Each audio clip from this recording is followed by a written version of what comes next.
Mais il nous choque là. Mais il me choque là. Vraiment, je suis choqué. Doublé à ça du triplé encore en Ligue des Champions. Il est devenu clinique devant le but en finition. Il n'y a pas de souci. Il peut finir.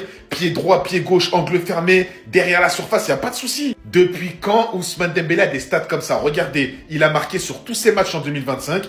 Il a marqué lors de ses 8 derniers matchs. 28 matchs, 23 buts, 5 passes D. Il est à son prime. Son prime en termes de jeu, je sais pas, parce qu'à Dortmund, il était vraiment impressionnant. Mais en termes de but, en termes de placement, en termes de vraiment de poste à l'état pur, il est incroyable. Regardez-moi ça, cet homme a marqué sur tous ses matchs en 2025, 2 triplés, 3 doublés, parce que ça, je l'ai pris à la mi-temps, 15 buts en 8 matchs. Le foot, ça va trop vite. Ousmane, on le connaissait tous, on connaissait ses qualités, son potentiel, mais jamais on se serait dit qu'il allait transformer ses défauts en qualité. Jamais de ma vie, je pensais qu'il allait être régulier comme ça, marquer des buts en Ligue des Champions, en championnat, mettre des triplés, des doublés. Pour nous, ça restait un joueur qui était capable de faire des choses brillantes sur le terrain. Vraiment, il était capable de dribbler 12 joueurs, mais jamais il alignait ce qu'il fallait. Jamais il mettait le but à la fin, jamais il concrétisait ses occasions. Et là, son arrivée au PSG, franchement, faut dire la vérité, c'est une réussite de fou pour le moment. Sur la régularité, le jeu, la confiance, tout ça, il est à son prime. La vérité, elle a son prime. Et là, on est qu'au mois de février, la saison n'est pas finie.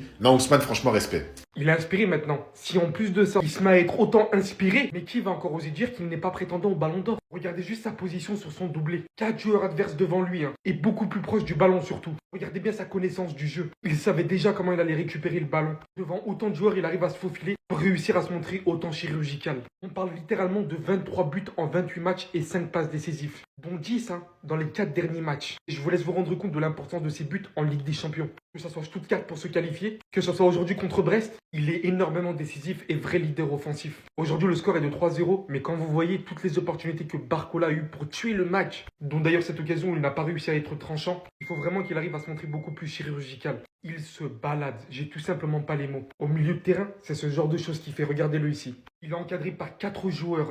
Il va littéralement se faufiler, réussir à se défaire d'une première manière ici, d'une deuxième manière ici, après les avoir tous éliminés, tous passés. Il fait progresser le jeu de son équipe, il conserve le ballon dans les espaces les plus fermés, il tire la penalty de l'une des meilleures manières possibles. Vous savez déjà, aux côtés de bien évidemment Neves, ce milieu de terrain c'est beaucoup trop les gars. Il y a beaucoup trop de potentiel, la vérité. J'ai aussi beaucoup aimé le match de Hakimi. Sur le couloir droit avec Ousmane Dembélé, vraiment ça il va très très fort. Son volume de jeu est impressionnant et il apporte vraiment une supériorité. Voilà que la première partie de la mission est accomplie pour le Paris Saint-Germain. Face à un Brest qui, malgré de nombreuses opportunités, n'a pas réussi à se montrer tranchant. Vous l'avez compris, le Paris Saint-Germain ne devrait pas échouer et devrait logiquement se qualifier pour la suite. Oh, Ousmane Dembélé, c'est trop les gars. On est en train d'assister au prime d'un homme qu'on a longtemps critiqué à cause de sa finition. Depuis qu'il a compris qu'il avait le droit de marquer des buts, c'est terminé. Personne ne peut l'arrêter. Vous vous rendez compte qu'il est sur 2 triplés et 2 doublés d'affilée. C'est irréel. On parle d'Ousmane Dembélé les gars. Le gars qui passait tout son temps à déranger les supporters. Sur son premier but d'aujourd'hui, c'est là tu vois que le gars a évolué. Déjà, je retire mes lunettes pour la sortie de balle incroyable du Paris Saint-Germain avant ce but. La sortie de balle était tellement fluide. Et là, la balle arrive sous les pieds d'Ousmane Dembélé. Le gars, il fixe le défenseur de Brest. Il les avait déjà lavés en Liga il y a quelques jours. Donc là, c'est du gâteau pour lui. Il fixe le défenseur, il rentre sur son pied gauche. Dans cette position-là, nombreux sont les joueurs qui auraient essayé de faire un enroulé sur le deuxième poteau. Ousmane Dembélé n'étant plus un débutant, ça fait 27 ans que le gars il apprend à marquer des buts. Maintenant que ça y est, il a mis premier poteau direct. Le gardien n'a rien vu. Ousmane Dembélé l'a fait flipper les amis. Franchement, chapeau à lui. J'aurais jamais cru voir un jour cette version d'Ousmane Dembélé là. Franchement, si après ce match-là, les joueurs de Brest ne font pas des cauchemars sur Ousmane Dembélé, c'est qu'il y a un souci. Parce qu'en seulement 2 matchs, le gars est à claquer 5 buts. Si on parle aussi du meilleur buteur de l'année 2025, personne fait mieux que lui. Peut-être à part Kylian Mbappé, mais je pense qu'il a dépassé Kylian Mbappé. 15 buts en 8 matchs. Ousmane Dembélé les amis, Dembouz. Non, vraiment c'est fort les gars, c'est très très fort. Je sais pas si c'est lui, c'est Enrique qui l'a transformé ou c'est lui qui a pris la décision de se transformer tout seul. La dernière fois, j'ai appris qu'il avait parié avec un ami ou je ne sais quoi. En tout cas, peu importe ce que c'est, chapeau à lui.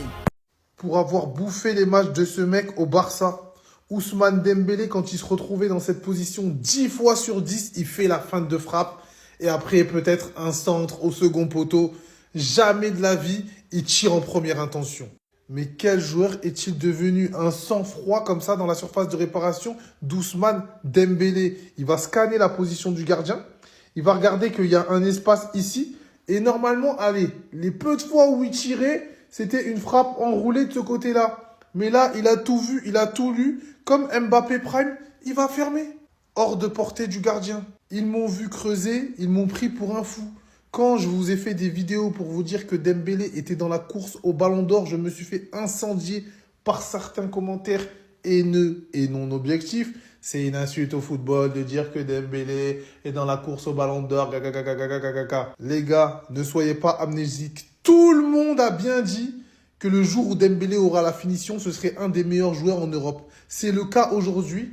Donc assumez s'il vous plaît et acceptez la réalité. Ce Dembélé-là, il me rappelle Marcus Rashford il y a 2 ans. Quand il marchait sur l'eau après la Coupe du Monde, but sur but dans toutes les positions, il était en confiance max. Est-ce que ça va durer 3 mois comme Rashford ou est-ce que ça va continuer sur la durée? En tout cas, en ce moment, ce Dembélé actuel n'a rien à envier à Kylian Mbappé, les gars. Ce Dembélé-là, je précise. Trop facile pour le Paris Saint-Germain qui éteint Brest sur la place publique. On les a éteints, les refs. Victoire 3-0 du Paris Saint-Germain, sans forcer, on peut se le dire. On aurait même pu en mettre le double en réalité. Et la seule chose que j'ai à dire, c'est qu'il n'avait pas le niveau, tout simplement. Il n'avait pas le niveau pour le Paris Saint-Germain. On a proposé un football trop pur, trop limpide pour eux, les refs. Malgré une pelouse en très mauvais état, ce fut trop facile pour le Paris Saint-Germain. Ce soir, Vitinha buteur sur un penalty obtenu par une frappe d'Ousmane Dembélé. Et Ousmane Dembélé doublé, les refs. Impliqué sur les 3 buts, il a été tout simplement monstrueux. Il a été monstrueux. Très discret, hein, vraiment très discret dans le jeu, mais tellement tueur devant les cages. Tellement tueur devant les cages, c'est la folie furieuse. En fait, c'est le meilleur joueur du monde, je le répète. Ousmane Dembélé est actuellement le meilleur joueur du monde, il n'y a aucun débat. Les tops et les flops, ça va aller très vite. Homme du match pour moi, Vitinha, les frères. Son match, il a été tout simplement parfait. Un match parfait. Il a été partout. Il était trop fort, Si Pedri fait ce match, on dit « Oh, Pedri, meilleur joueur du monde !» Deuxième top, Dembélé, monstrueux également. Vraiment excellent match de sa part. Et Marquinhos, troisième top. Marquinhos nous pond un match, les refs. Parfait encore une fois. Partout, au four et au moulin. Tellement dominant ce soir, il m'a fait plaisir. Marquinhos m'a fait plaisir. Grosse victoire, on attend le match retour, on leur remet 5. 5 points au match retour minimum. Vous voyez, vous êtes tous devant vos télés. Vous voyez ce que je vois en direct là. En fait, Iniesta, il avait déjà fait la même chose face au PSG. Il sait tout faire. Dites-moi une seule chose qu'il ne sait pas faire. Il sait tout faire. C'est pas Pedri, si c'est pas Bellingham, c'est toi. C'est toi, Viti. Essaye de cacher ton visage. Je m'étais promis, je m'étais juré de ne plus t'adresser la parole. Fils de pute. T'es nul comme jamais j'ai vu un joueur. Tout le monde est unanime. Supporter de Paris, hors supporter de Paris. Tout le monde est unanime. C'est une catastrophe naturelle, un tsunami. Nombre de pertes de balles. Qu'est-ce que tu sais faire de tes 2 beaux pieds, enculé? Ensuite, on a Donnarumma qui a vu lui jouer contre nous. Il a starshoot la tête d'Ajorc. Donc on a failli manger un but comme ça. Et puis Achraf. Non, les gars, faut parler sérieusement là. Défensivement, nos 2 latéraux. Hakimi, Nuno Mendes. C'est une catastrophe entre Hakimi qui veut marquer, il a misé sur lui-même, et Nuno Mendes qui se fait déborder à chaque 1v1. Il est où le Nuno Mendes face au Bayern il y a 2 ans? Il est où ce mec-là? C'est quoi ça?